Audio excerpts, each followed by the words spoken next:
saludarles a esta hora en Argumentos. Es siempre un placer acompañarles. Soy Emi González. Les recordamos nuestras redes sociales, @argumentosgb, en la cuenta de Instagram, en la cuenta de X, @argumentos_gb, mi cuenta @soriemi. Siempre disponible para recibir todos sus comentarios y preguntas. En esta jornada ya recibimos a nuestro invitado para este día. Nos acompaña desde el estudio Luis Eduardo Martínez, quien es el diputado a la Asamblea Nacional. Gracias por estar aquí en Argumentos, y quien también forma parte de la Comisión de Diálogo de la Asamblea Nacional y también parte de la comisión que está encargada de las reformas de las leyes electorales. Gracias por estar en Argumentos. Muchísimas gracias a ustedes, me siento en casa como siempre.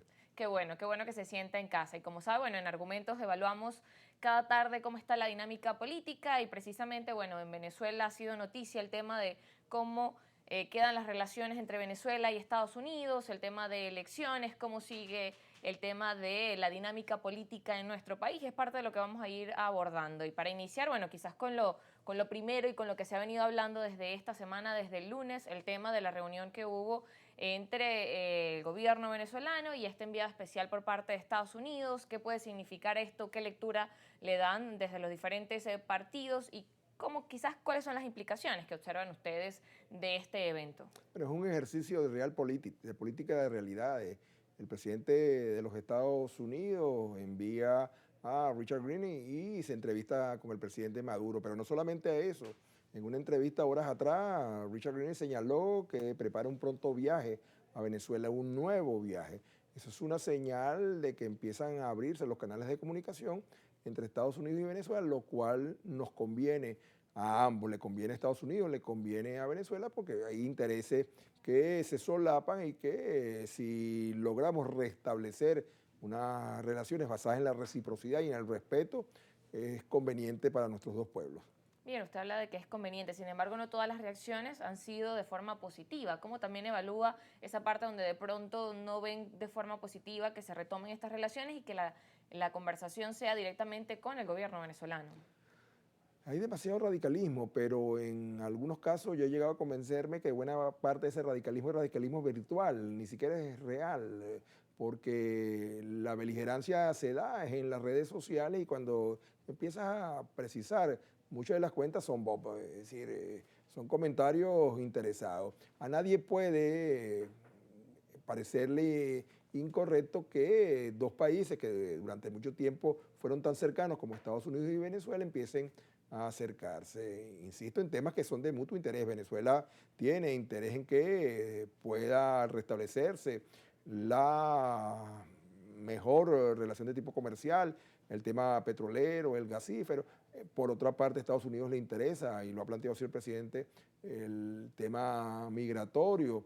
Así que eso es absolutamente normal. Yo me quedo asombrado en ocasiones cuando veo algunas expresiones de júbilo porque Venezuela pueda estar amenazada de algún tipo de restricciones, de represalias, cuando eso lo que hace es perjudicar al común, al venezolano común, lo perjudica cualquier tipo de acción que cerque al país y que fundamentalmente perjudica su economía. Bien, sin embargo, como usted decía, bueno, estas medidas que quizás aún estamos a la espera de ver cómo queda el tema de las licencias, el tema de las sanciones, todavía no se han tomado medidas definitivas. Vimos un primer encuentro y, como decía, bueno, quedan otros encuentros pendientes. ¿Cómo cree que se mantengan las negociaciones, el tema del diálogo, los puntos que se puedan negociar en esta dinámica entre Venezuela y Estados Unidos? ¿Cree que la política vaya más al tema de, bueno, continuar con el alivio de sanciones? Como veíamos, bueno, la licencia de Chevron se renovó automáticamente.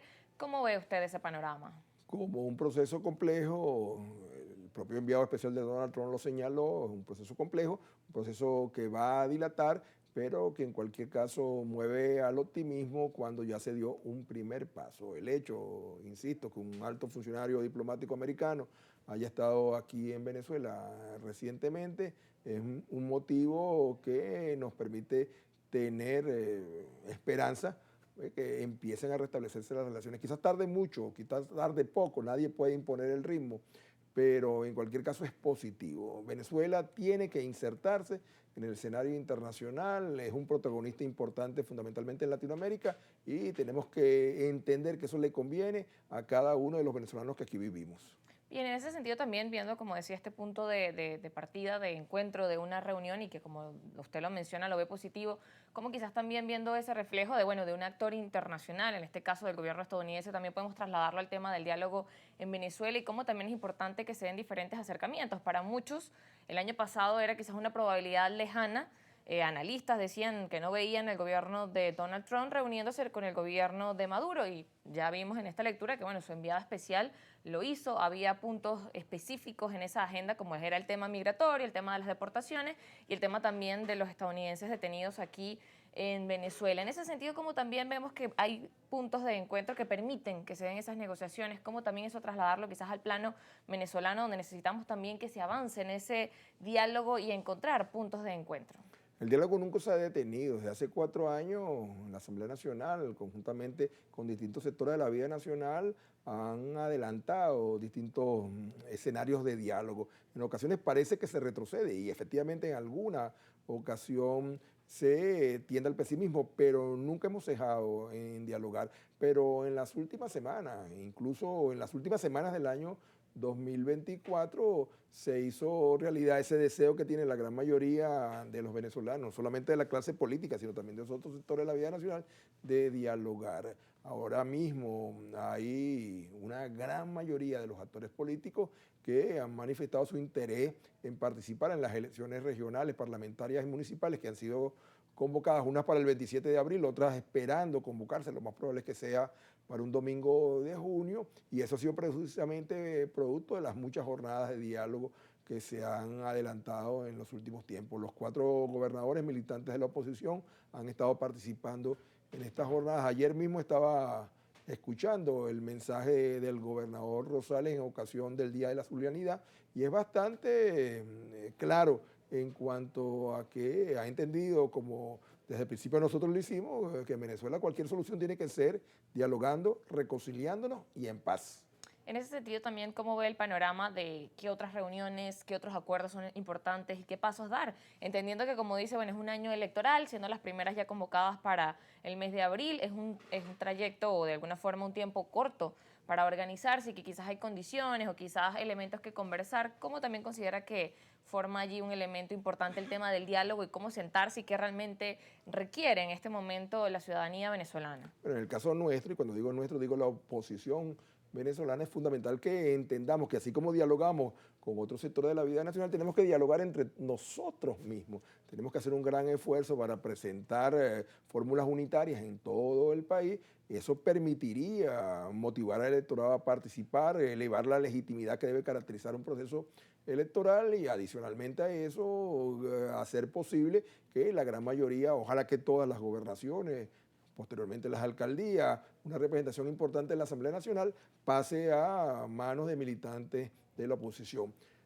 Pero no solamente se trata de las elecciones de los cargos ejecutivos deliberantes, es que también está planteada una reforma constitucional que inevitablemente, una vez que se haga la propuesta ante la Asamblea Nacional, tiene que derivar en un referéndum donde seguramente vamos a ver 2 visiones de país, donde nosotros vamos a defender nuestra visión de una economía abierta, de una democracia fuerte, con libertades absolutas, de que sea posible ponerle restricciones al desbordamiento del poder ejecutivo y habrá otra visión que seguramente un modelo de Estado que presentará el actual oficialismo que permitirá entonces a los venezolanos tomar una decisión cuál es la Venezuela que mañana quieren. Entonces se trata de las elecciones del Poder Ejecutivo Regional y Municipal, de los órganos deliberantes, de los 3 niveles, pero también de qué país queremos mañana. Así es, y parte de ese país que queremos mañana, de qué condiciones también quedan allí que influyen tanto en las elecciones, pero también como para la reforma constitucional, lo vamos a seguir conversando luego de la pausa. Al regreso seguimos con Luis Eduardo Martínez. Ya venimos.